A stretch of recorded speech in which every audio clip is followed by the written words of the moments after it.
Siema! Witajcie na następnej wyprawie. Dzisiaj odwiedzimy miejsce, które zaopatrywało Armię Czerwoną w chleb. Czyli młyn pełen wyposażenia i niespodzianek. Jak widzicie, jest dzisiaj z nami nasz naczelny elektryk Rafał z kanału Go Urbex. I co dzisiaj będziemy robić, Rafał? Będziemy odpalać młyn.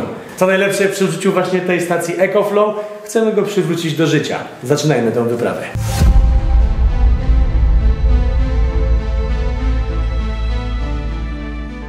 Pomysł jest taki. Kuba z naszym naczelnym elektrykiem zostaną tutaj, przygotowują niespodziankę dla was. No dobra, żadnej niespodzianki, po prostu będziemy odpalać ten młyn do żywych, a my zobaczymy, jak on wygląda w swojej okazałości. Czyli wy macie... Więc zwiedzimy tak naprawdę cały młyn i pokażemy wam, jak to wyglądało. Chłopaki mają normalny Urbex, a ja już tutaj mam pierwszy obiekt. Odpalamy zaraz te jarzeniówki. Zobaczcie, jak to wszystko wygląda.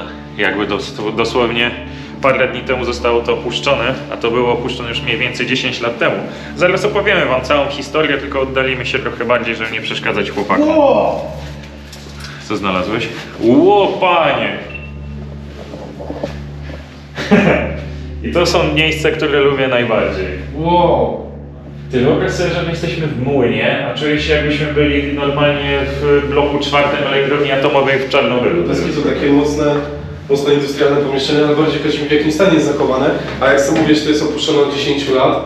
A w sumie jak patrzę po tych jarzeniówkach, to się dziwię, że Rafonix tu się odnalazł, bo to on to wszystko by poodpalał zaraz. Zobaczymy bebechy. Pewnie niestety złomiarze już zadbali o to, żebyśmy zbyt wiele nie zobaczyli. Ty, ale jak zobacz. No, zobacz, tylko bezpieczniki są powycinane, ale nawet jak na... No teraz smutno, to z tamtej strony to lepiej wygląda. Dużo lepiej. Ale nawet jak na stan konsoli jest super, nie? No.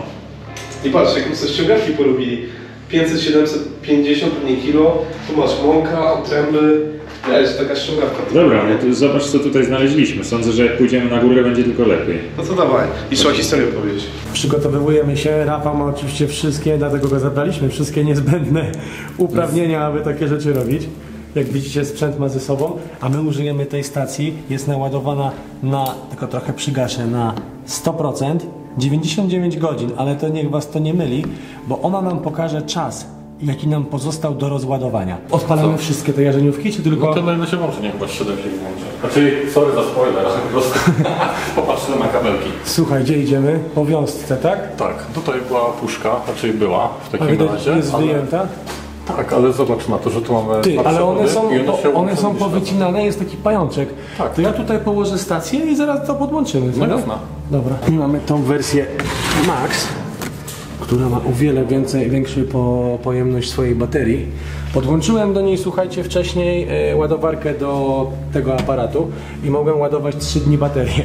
O. Dobra, ty, może zanim w ogóle tutaj podepniemy prąd, to ja przyniosę multimetr, to zobaczymy, czy nie ma zwarcia jakiegoś. No jasne, dobra, dawaj. To jest takie urządzenie, na pewno kojarzycie. Akurat ten jest firmy Habotest i przy użyciu właśnie tych dwóch końcówek będziemy sobie mogli sprawdzić, czy nie ma, nie daj Boga, jakiegoś zwarcia, co nie? Się nie bawiłem wcześniej, wiesz co, no fajne? Że tutaj te lampki mrygają, gdzie masz podpiąć dany kabel, co nie? Można go jeszcze... Podświetlić. Tak. O, przynajmniej coś widać. Dobra. O, ale czyli poza skalą po prostu, czyli jakby no, gdyby była jakaś mała oporność bądź zwarcie, po prostu jak widzisz, będą się pokazały dosłownie 1 ohm i poniżej. Aha. Czyli tak znaczy, że po prostu nie ma przejścia żadnego, więc jak podłączymy napięcie, no to siekówki powinien się włączyć po prostu. Okej, czyli nie ma zwarcia. Dobra, to podłączamy. Powiem ci, że nie spodziewałem się obiektów w tak dobrym stanie tutaj będąc. To jest transformatorownia. I... Dobra, nie znam. Chociaż kiedyś pracowałem w piekarni. No właśnie, czy możesz być naszym specjalistą? Tak, moja specjalność polegała na tym, że stałem przez 8 godzin i podawałem kosze z pączkami i czasem, jak mi pozwolili, to rzucałem do maszyny mąkę, więc nie znam się zupełnie na tym, mimo że pracowałem rok, ale wydaje mi się, że to całkiem nowoczesna była ta piekarnia. Choćby sądząc po tym. Czyli wiemy to, że jesteśmy bezpieczni, że nie ma tam u góry zwarcia. Zobaczcie, jest tutaj raz, 2, 3, 4, 5, 6. Albo tam jest chyba też 7 jarzeniówka.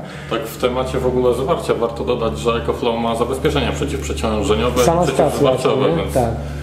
Jeszcze ma taką jedną bardzo fajną funkcję, którą wam pokażę później, ale muszę wam zdradzić jedną rzecz. Chłopaki poszli na górę, ale oni nie wiedzą o niczym, bo my mamy schowane gadżety w samochodzie. I właśnie, słuchajcie, Rafał ma drugą taką stację i nią zasilimy sobie laptopa, rzutnik, zagramy w Cyberpunka i zjemy tosty. Ona jest uruchomiona? Tak, A, teraz trzeba ten bok włączyć, co nie? Podała prąd. No. Patrz. Zapaliła się jedna, Druga. ta musi być strzelona i ta się zapaliła, to nie? Czyli skoro tak, podłączyliśmy się do niebieskiego i brązowego, pozostał jeszcze czarny, więc jeżeli na czarny podamy jeszcze fazę, to powinno się włączyć jeszcze kilka lamp. Ty, a jakbyśmy je 2 razy zmostkowali, to nie włączą się wszystkie naraz? No to... Zewrzeć je, co nie? I będzie się więcej zapali. Poczekaj, bo teraz ile możemy mieć? Czekaj. 3 godziny na 3 jarzeniówki. No to są jarzeniówki, to nie jest energooszczędne. To No nie, no jedna taka rura pobiera, czy ma moc 400 watów, więc... No to jest dużo, to nie? No, dobra. Dobra, gasimy gaś. Dobra, idziemy dalej. O kurde, zobacz. Jakbym był w jakimś, nie wiem... Lesie bałamu był. Wiesz, z czym mi się to skojarzyło? Jak są na przykład jakieś takie lunaparki i tak dalej i musisz przejść przez taki, jakby, można powiedzieć, tor przeszkód, przez rury, nie dotykając ich. No, a mi się skojarzyło z lasem bałababów. No dobra, idź. I jeśli cię coś dotknie, to przegrywasz, umierasz. Jak w tym filmie na Netflixie. A w ogóle, Pewnie wszyscy kojarzą. no teraz, no każdy, czerwone, zielone, dziecięce zabawy, jak ktoś nie oglądał, to polecam. Tak. A ty gdzie idziesz? No, nagram cię na końcu. No, Na samym początku byś przegrał życie. nie dotknąłem. 30 razy było Czego? słychać jakiś dźwięk. Pukań. Dotknąłem tego żelaza na dole. Tak. Dobra, ocenicie sami na Jest filmie. nagrane czy to- na głowie. Zobaczymy. Jest nagrane na głowie, niczego nie dotknąłem. Nie wiem ile się nagrało, bo kamera się wiesza. Co ciekawego znalazłeś? Uważaj, bo tam jest zły Kuba, który na nas krzyczy znowu. Tak, bo przerywamy. Znaczy, on robi fajne gadżety. Rafał robi fajne gadżety, on tam pomaga bardziej. Ale Zobacz. to Kuba krzyczy. No co, zważymy? Stawaj. Nie wiem, jak na to się patrzy. No, to Tu chyba- wskazuje 100 równą, a tu wskazuje 14, czyli jakby się ważył 114 kg. No 100 wyważy, a nie 120 kg, no bez przesady. 114. No to wydało się. Zaraz wyjdzie szydło z worka, ile ważymy. Pokaż 114 na niej. O, jeszcze trochę. Według tego ważysz 106,5 kg.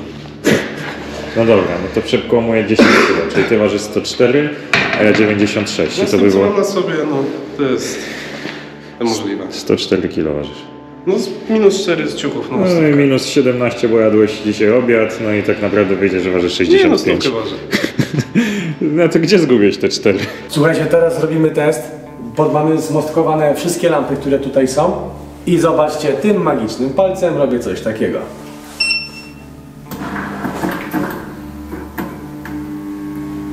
Stacja ma aplikację dedykowaną i teraz zobaczcie, na aplikacji nam się pokazuje, że wszystkie jarzeniówki, które tutaj chodzą, może zasilać przez godzinę 50 minut. 99% baterii, 18 stopni Celsjusza jest w tym momencie tutaj i pobór mamy 245 watów. To jest bardzo dużo. Ile ma ten toster? 600. Czyli 2 razy, Czyli ponad 2 razy tyle. Maksimum tej stacji, bo ona ma 600 watów, nie? maksimum ciągiem. Dobra, słuchajcie, następny guzik. O, jest ciemno. Tu jest ciemno, ale a propos ciemności, tu jeszcze macie ten taki pasek LEDowy, ja go specjalnie ustawiłem na to pulsowanie, ale można zmienić kolor.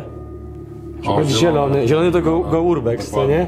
Pomarańczowy jest nasz, ja go dam na maksa, żeby ładnie się świecił. To co, słuchaj, czekaj, zapalę, żebyśmy nie siedzieli po ciemku, to nie? Dobra, słuchajcie, jeszcze jest taki jeden pomysł. Musimy teraz znaleźć miejscóweczkę, zabrać ze sobą stację, podłączyć te wszystkie nasze, mówię troszeczkę ciszej, żeby chłopaki nie słyszeli, podłączyć toster, te wszystkie gadżety, co przynieśliśmy, odpalić Cyberpunka, ale zrobiłbym to tak, żebyśmy się wpieli w starą instalację. Popróbujemy. Może się uda. Chodźcie, szukamy miejscówy. Zobaczcie, jeszcze jest zboże. -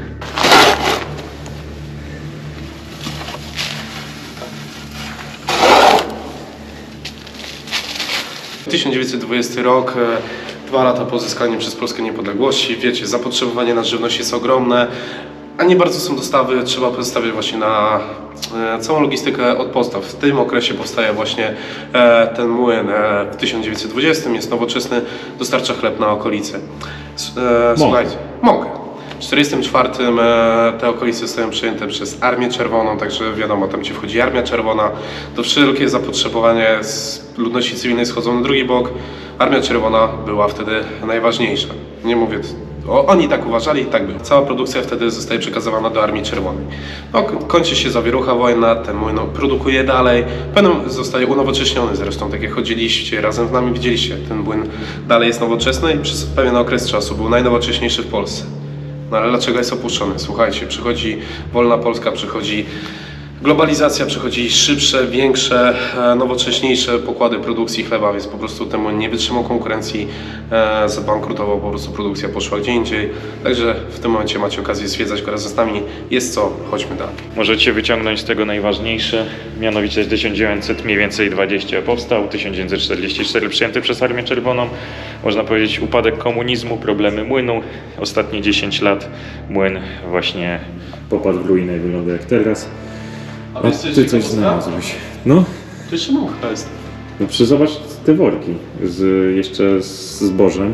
Widać, że to zboże było zsypywane na dół.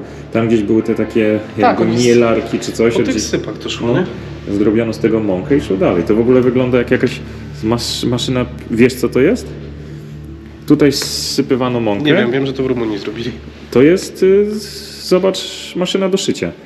Tutaj zsypywano mąkę, Jasne, bez kitu. tutaj jest taśma, tu ją zszywano tą mąkę, ona szła tędy i spadała na dół już cały No taki tak, wór.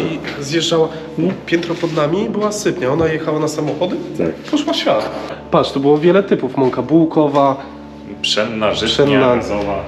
No wiadomo, no przecież nie jeden chleb człowiek je. No właśnie masz, mąka żytnia, typ 2000, partia taka, nie? Też chciałem powiedzieć, że my się nie znamy na wszystkim. Właściwie to my się na niczym nie znamy. Mianowicie, no na niewielu rzeczach się nawet znamy, ale tak po prostu... Zobacz jak to wygląda. Tutaj są jakieś różne sypy. Choć to nie są różne, to są po prostu różne okienka. Staram się rozkminić, po co to jest. Tutaj na pewno stąd leciało. Ja ci powiem. Jeszcze wyżej musimy pójść i rozkminić. Wiesz co, od tego zależało, Ile poleci? No to tak. ile poleci. Brakuje mi słowa, że mało teraz, że dużo leci. No mała dalej. dawka większa, ale co te maszyny robiły?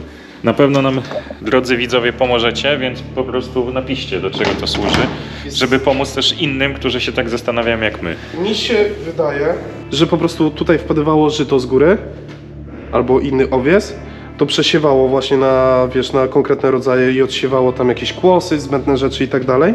I to wychodziły czyste te nasiona, które później szły do milenia. Nie wiem co to są pewnie Do generatora. generatory, właśnie to było od prądu. Zobaczcie jeszcze jaka fajna skrzynia. Drewniana. Patrz na to. No, To jakby ule były? ty, ale wiesz, że od razu mi się to samo skojarzyło. Bez kitu. Że to są jakby ule? Bez kitu. Myślisz, że to są... Nie, to nie Niemożliwe. To są jakieś przesiewalki do... Masz rację, masz rację. Mój dziadek świętej pamięci, bo też kiedyś sam mąkę robił. Tutaj chyba, to, jak to się mówi, gramatury się mierzy, że tam ileś milimetrów, tu taka wpada. Kurde, nie mogę znaleźć takiego. O! Mój dziadek świętej pamięci miał coś takiego, tylko okrągłego. Aha. I on właśnie z mąką, tylko on miał taką starą przedpotopową mielarkę, że wrzucał tutaj, mielił tak, że mąka spadywała na górę, a tu te wszystkie śmieci na górze zostawały. Spadało. No. Spadała, no. Spadała na górę. Ty, zobacz! Ale z Polski.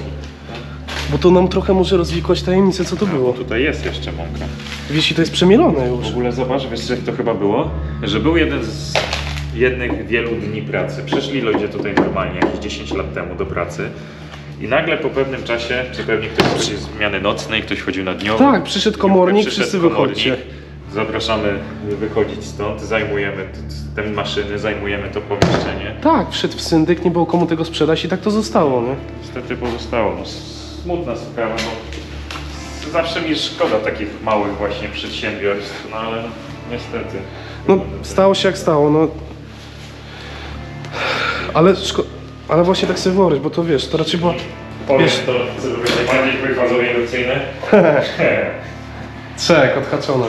Ale sobie strasznie smara czuć, ale właśnie tak jak powiedziałeś, mała rodzina firma, pewnie ludzie po 20-30 lat tu pracowali, ale jak to nie mam pracy? Tragedia. Ale tak, żebyście mnie to źle nie zrozumieli, bo wcześniej mówiłem, że globalizacja to padło i tak dalej. No faktem jest, że ta globalizacja jest. Czy jest dobra, czy nie jest dobra, to nie mnie to oceniać. Wiadomo, że jest duża produkcja, wszystko rośnie, ale efektem ubocznym są to, że takie zakłady padają, więc coś kosztem czegoś, więc nie zawsze, nic nie jest białe albo czarne, że jest dobre albo nie, jest dużo szarości, tak jak w tym wypadku właśnie. Ja mam ultra dużą białą ścianę. To jest mistrz. No. I gładką ścianę mamy. Duża ściana, duża przekątna. Ile masz cali na tym rzutniku? Zależy jak daleko stoi od ściany. Okej.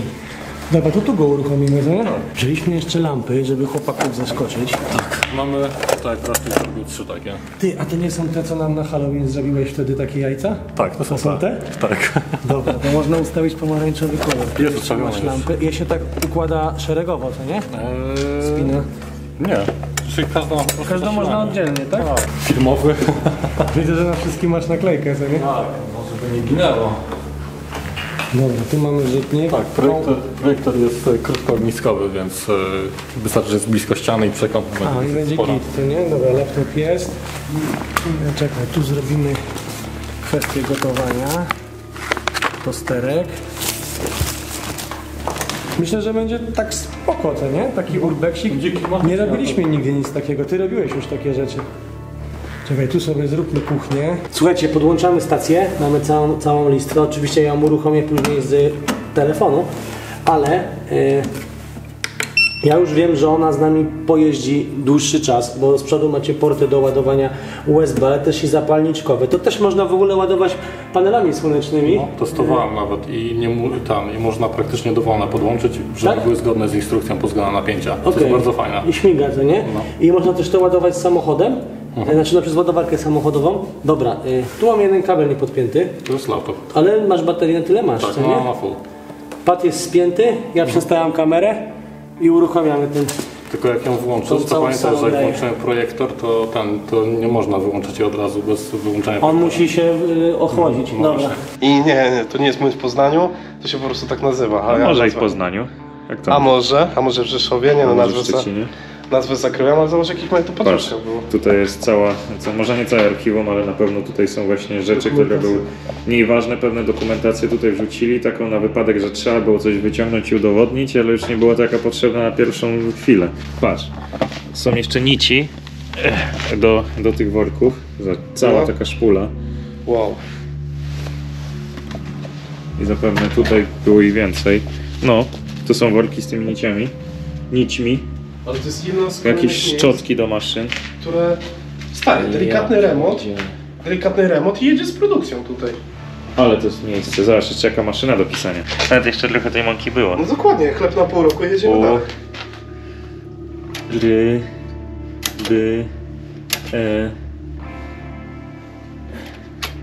Ks. Uwaga.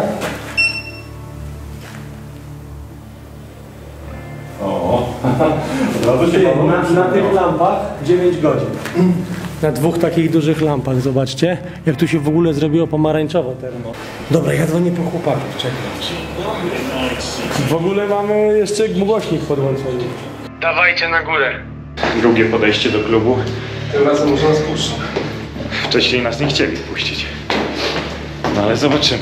Teraz z silnym paszportem idziemy. Powinniśmy wejść i mamy wizę. Tak, w sumie bez gadania. Tam, taradam, tam, taradam, O panie! Wow, Zobaczcie, co żeśmy wymyślili, co? Wiecie, co to jest? Jak kino. Wiecie, co to jest? Nie wiem, co tam jest? Cyberpunk. Cyberpunka odpaliłeś? No. Ja w ogóle sobie gram.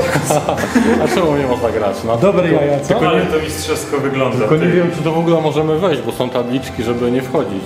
Nie no, to jak pamiętajcie, sobie że badali, że nie można wchodzić na niego. Przepraszam. No. Możemy zgasić te pomarańczowe, to będzie jeszcze więcej widać. Gramy w Cyberpunka w opuszczonym miejscu. Mamy godzinę gry na stacji River Max od EcoFlow. Zobaczcie tam, co się dzieje. Ej, następnym razem to musimy sobie przynieść te. Co? Jeszcze, jak one się nazywają? popcorn? Nie, jak krzesełka. I stół. Zobaczcie, jak to wszystko się Ten zgadza. serek na różowo się świeci. Świetnie tak szynka Co w wygląda. aparacie jest pomarańczowy. Tak? No. Ale na żywo jest różowy. Jak szynka wygląda. Szynka, no. Ja myślałem, że to mięso jest. Co to było? O, czekaj, bo włączył. Coś ważniejszego. Dobra, czekaj, uruchamiamy. Dobra, myk. Lecić. 15-16 minut pobór. 580-600 W prawie. Tak, Gdzie to no. 2-3 razy większy niż laptop i kamera. No. Tak, no ale to jest toster. To nie No. To poczekaj, bo zanim on piecze te bułki, to ty cały ser zjesz. Trudno. Ale nie, no ile to się grzeje? To Nie wiem, to tylko 2 minuty. I patrz, weź zajrzeć do środka, się czerwono robi. Ale konda się do sera już dorwał. I zaraz do szynki się dorwę. Skoczyło. Ciepłe są? Gorące. To może było za mocno ustawione w ogóle, nie? I tutaj kończy się nasza wyprawa po opuszczonym młynie. Opuszczony młyn, tosty i cyberpunk. I bardzo ryba. Ci dziękuję za dzisiejszy wieczór. Jak zawsze posiedzimy według EcoFlow Był przepyszny. ponad godzinę na to co. No. Do zobaczenia Zobaczenia na następnej wyprawie. Smacznego. Zaraz jeszcze kolejne tości. Nie mówicie z pełną buzią, co ja zrobiłem. Sorry.